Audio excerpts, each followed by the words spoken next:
পৃথিবীতে যদি কোনো মোমো খাওয়ার কম্পিটিশন থাকতো তাহলে আমিই হয়তো ফার্স্ট হতাম। মোমো আমার এত পছন্দ। তবে আমার শহরে খুব বেশি ভালো একটা মোমো পাওয়া যায় না। তাই আমি সবসময় বাসায় ট্রাই করে খাওয়ার চেষ্টা করি। আমার হাতের মোমোটা এত বেশি স্পেশাল, এত বেশি টেস্টি যে কেউ ১০০-১৫০ মোমো একসাথে খেয়ে ফেলতে পারবেন। এত মজার তৈরি হয়। আর এই রেসিপিটা এতটাই সহজ এবং সিম্পল ভাবে আমি তৈরি করি যে কেউ এটা বাড়িতে তৈরি করে নিতে পারবেন কোনো রকম ঝামেলা ছাড়াই। ব্যাচেলর ভাইয়ারা যারা আছেন আমার তারাও কিন্তু খুব সহজে তৈরি করে নিতে পারবেন এই স্পেশাল মোমোটা। আর মোমোর সাথে তো অবশ্যই চিলি সস এবং ডিপিং সস থাকছেই। চলুন তাহলে দেখে নেই আজকের আমার এই স্পেশাল মোমোটা কিভাবে তৈরি করা হয়। আমি কিছু রসুনকে কুচি করে নিচ্ছি। এখানে আমি যা ব্যবহার করব সবকিছু কিন্তু একেবারে মিহি কুচি করে নিব। আর মিহি কুচিটা কিভাবে করবেন সেটাও আমি দেখিয়ে দিচ্ছি। নাইফের সাহায্যেও করতে পারেন, চাইলে বটি দিয়েও করতে পারেন। তবে চেষ্টা করবেন কুচি করে ব্যবহার করার জন্য, কখনোই এটা পেস্ট ব্যবহার করবেন না। অথেন্টিক মোমো রেসিপি যদি খেতে চান তাহলে আমার প্রত্যেকটা স্টেপ ফলো করবেন। আমি ৪ টা কাঁচামরিচও এভাবে চপ করে নিচ্ছি। একটা মুরগির বুকের মাংস নিয়ে এটাকে একেবারেই ছুরি দিয়েই আমরা চপ করে নিব। একদম মিহি দানা করে। মনে হবে যেন পাটায় পিষে নিয়েছি। তবে পাটায় পিষে নিলে বা গ্রাইন্ডারে করে নিলে সেটা কিন্তু দানাটা থাকবে না। আর এভাবে যদি ছুরি দিয়ে করেন হালকা একটা দানা, দানা ভাব থাকবে। যেটা এটা সেদ্ধ করার পরে খেতে আরো বেশি ফ্লেভারফুল হবে। খেতে অনেক বেশি মজার লাগবে। আমার প্রতিটা স্টেপ ফলো করে দেখবেন একেবারে অথেন্টিক খুব মজাদার একটা রেসিপি তৈরি হবে ইনশাল্লাহ। মরিচ কুচি ১ চা চামচ, আদা কুচি ১ চা চামচ, রসুন কুচি ১ চা চামচ, পেঁয়াজ পাতার কুচি ১ চা চামচ এই মুরগির মাংসের কিমাটার মধ্যে দিয়ে দিব। আর সাথে দিব ২ টেবিল চামচ পরিমাণ বাটার। বাটারটাকে একেবারে গলিয়ে গরম, গরম বাটারটা এই চিকেনের মধ্যে দিয়ে দিতে হবে। তাহলে এর মধ্যে একটা ভালো ফ্লেভার এড হবে। এটাকে খুব ভালোভাবে আমি মিক্স করে নিচ্ছি। আর দিয়ে দিচ্ছি সয়া সস ১ চা চামচ। এটা লাইট সয়া সস ছিল। আর বাটারের পরিমাণটা কিন্তু অবশ্যই বুঝে দিতে হবে। খুব বেশি দেয়া যাবে না, আবার একেবারে কমও দেয়া যাবে না। এবার আমি চিলি অয়েলটা তৈরি করে নিচ্ছি। এখানে আমি সয়াবিন তেল নিয়ে নিয়েছি ১ কাপ পরিমাণ। আর এর মধ্যে একটা বড় সাইজের রসুনকে এভাবে কুচি করে দিয়ে দিচ্ছি। আমি এই চিলি অয়েলটাকে রসুনের সাথে ভেজে নিচ্ছি। এতে গার্লিক অয়েলটা তৈরি হবে। আর এই গার্লিকের ফ্লেভারটা যে কত স্ট্রং হয় তা একবার এভাবে তৈরি করে খেয়ে দেখবেন, তাহলেই বুঝবেন আসল মজাটা কাকে বলে। চিলি ফ্লেক্স দিয়ে দিলাম ২ চা চামচ। আর লাল মরিচের গুঁড়া দিয়ে দিচ্ছি ১ চা চামচ। রসুন কুচি ১ চা চামচ দিয়ে এক্কেবারে গরম, গরম তেলটাকে ঢেলে দিতে হবে।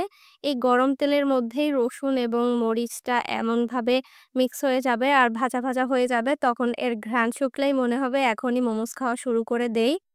এখান থেকে আমি ২ টেবিল চামচ পরিমাণ তেল নিয়ে নিচ্ছি সস তৈরি করার জন্য। আমার এই স্পেশাল সসটা কিন্তু অনেক বেশি টেস্টি হয়। বাসায় কিন্তু আমার রেসিপিটা ফলো করে দেখবেন। ভিনেগার দিয়ে দিলাম ১ চা চামচ আর সয়া সস ১ চা চামচ দিয়ে এই তেলের সাথে ভালোভাবে মিক্স করে নিচ্ছি। বাসায় যদি সেসমি অয়েল থাকে তাহলে ১ চা চামচ দিয়ে দিতে পারেন। রসুন কুচি আর পেঁয়াজ পাতা কুচি সামান্য পরিমাণ দিয়ে দিচ্ছি। ব্যাস হয়ে গেছে। যেকোনো তেল আপনারা ব্যবহার করতে পারেন, শুধু সরিষার তেলটা বাদে। ময়দা নিয়ে নিলাম ২ কাপ পরিমাণ, ১ চা চামচ লবণ নিয়ে ভালোভাবে মিক্স করে হালকা কুসুম গরম পানি দিয়ে একটা সফট ডো তৈরি করে নিচ্ছি। একেবারে সফট হবে যাতে রুটিটা তৈরি করতে কষ্ট না হয় আর একদম যেন বেশি স্টিকিও না হয় ডোটা। আমি পাতলা করে রুটি তৈরি করে নিচ্ছি। যতটা সম্ভব পাতলা করা যায়। এরপর এরকম একটা কৌটার মুখ দিয়ে এভাবে গোল, গোল পিস কেটে নিচ্ছি। এতে করে সহজভাবে মোমোটা তৈরি করা যায়। এভাবে করে আমার যতগুলা লেচি হয়েছিল সবগুলাই আমি পিস কেটে নিয়েছি। এরপর এর মধ্যে একটু পুর দিয়ে এইভাবে পাশটাকে একটু কুচি দিয়ে নিচ্ছি। মোমোর ডিজাইনটা আপনার নিজের হাতে যেভাবে ইচ্ছা সেভাবে করতে পারেন। গোল করতে পারেন বা আমি যেভাবে দেখাচ্ছি সেভাবেও করতে পারেন। এভাবে মাঝখানটা একটু আ সিল করে দিয়ে তারপরে পাশ থেকে এভাবে কুচির মতো দিয়ে দিতে হবে। এটা একটা সহজ ডিজাইন ছিল। ব্যাস তৈরি হয়ে গেছে মোমোগুলা। এভাবে কিন্তু তৈরি করে ডিপ ফ্রিজে স্টোর করেও রাখতে পারেন। আর আমি আজকে প্যানে এটাকে ফ্রাই করব না, স্টিম করব, বাট প্যানে করছি। দেখুন কিভাবে করছি। ১ম এ এটা হাই আঁচে রেখে দিব ১ মিনিটের জন্য। তল থেকে এরকম একটু হালকা ছ্যাঁকা দিয়ে নিব। তারপরে এর মধ্যে ১/২ কাপ পরিমাণ পানি দিয়ে ঢাকনা দিয়ে ঢেকে লো আঁচে সেদ্ধ করব এটাকে। স্টিম করব।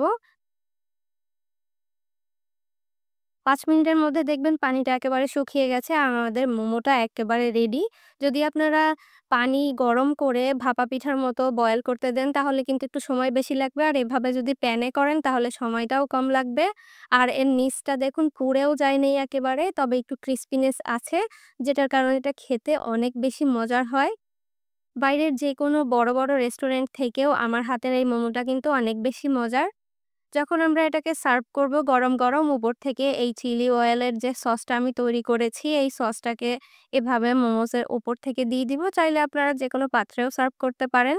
তবে এভাবে দিয়ে খেতেই আমার কাছে বেশি মজা লাগে। উপর থেকে কিছু পেঁয়াজ পাতা দিয়ে দিচ্ছি। চাইলে কিন্তু তিলও ছড়িয়ে দিতে পারেন উপর থেকে। ব্যাস রেডি হয়ে গেছে আমাদের স্পেশাল মোমো। আমার খাওয়া দেখেই হয়তো বুঝতে পারছেন এটা কতটা টেস্টি।